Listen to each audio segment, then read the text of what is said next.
I want to ask a simple question. Have you ever looked back at something you said or did and thought, that wasn't really me? Maybe it was an argument.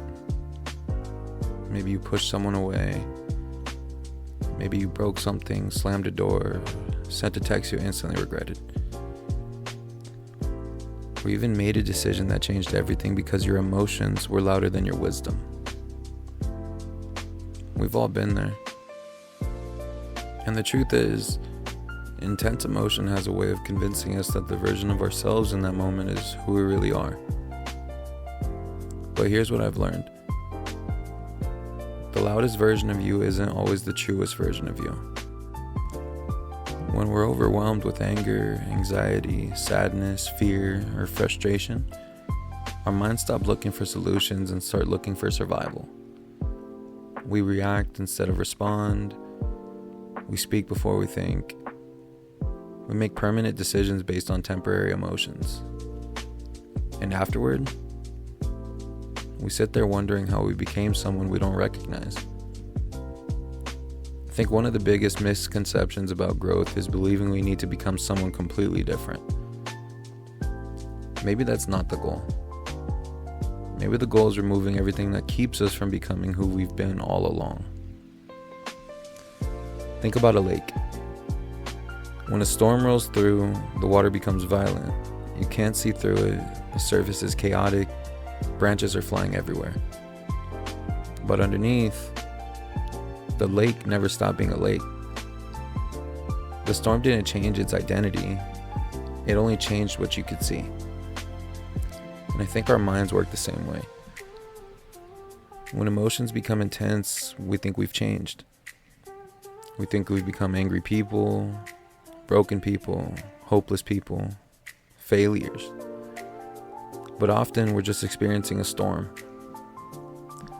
The storm isn't your identity, it's your condition. And conditions change. Identity doesn't have to.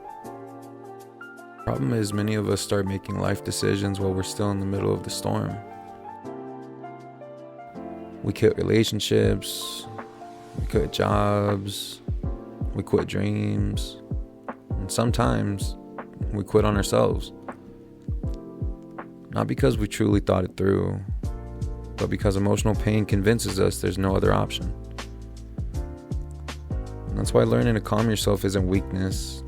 It's one of the strongest skills you'll ever develop. Because calm gives wisdom a chance to speak. You see, emotion isn't the enemy. Emotion is information. Anger might tell you that a boundary has been crossed. Sadness might tell you that something mattered. Fear might remind you that uncertainty exists. Anxiety may be telling you you're carrying more than you're meant to carry alone. You see, the emotion itself isn't wrong. It's what we do with it that matters. Imagine your emotions are like passengers in a car.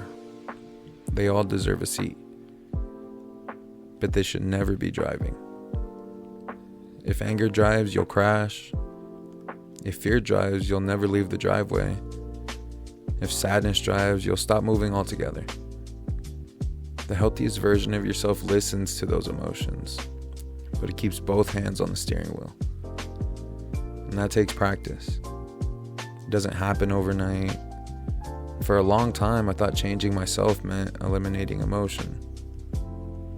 I wanted to stop feeling anxious, stop feeling angry, stop overthinking, just stop caring so much. But that's impossible. We're human. The goal isn't becoming emotionless. The goal is becoming emotionally disciplined. There's a difference. Being emotionless makes you disconnected. Being emotionally disciplined keeps you grounded. One says, I don't feel, and the other says, I feel everything, but I don't let every feeling control me. That's growth. Growth is pausing before reacting. Growth is walking away from an argument before saying something you can't take back. And growth is realizing that just because you feel something doesn't mean it's true. Growth is understanding that your thoughts deserve to be questioned. One of the hardest things I've ever accepted is this: not every thought deserves your trust. Your mind can lie to you. It can tell you you're worthless. It can convince you nobody cares. It can make one bad day feel like a bad life. It can make one mistake feel like your entire identity. But thoughts aren't facts.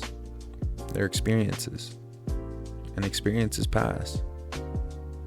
Sometimes the strongest thing you can say to yourself is, I'm going to wait. I'm going to wait before I respond. I'm going to wait before I quit. I'm going to wait before I assume the worst. Because I've learned that emotions make terrible deadlines. Time has a way of calming storms that logic can't. When we're emotionally overwhelmed, we often believe we need immediate answers. But sometimes the answer isn't immediate action. Sometimes the answer is rest. Sometimes it's silence. Sometimes it's taking a walk. Sometimes it's breathing deeply for 5 minutes. Sometimes it's talking to someone you trust, or sometimes it's simply sleeping on it. Those moments don't erase your emotions. They lower the volume enough for wisdom to be heard. And here's something I wish more people understood. Changing who you are doesn't happen through one giant decision. It happens through hundreds of small ones. Every time you choose patience over anger, you're changing. Every time you pause instead of exploding, you're changing. Every time you forgive yourself instead of punishing yourself, you're changing. And every time you choose understanding over assumptions, you're changing. Most people never notice these victories because they're quiet, but quiet victories build strong people. We celebrate dramatic transformations. We post before and after pictures. We admire overnight success. But real healing usually happens where nobody is watching. It's choosing peace again tomorrow, and the next day, and the day after that.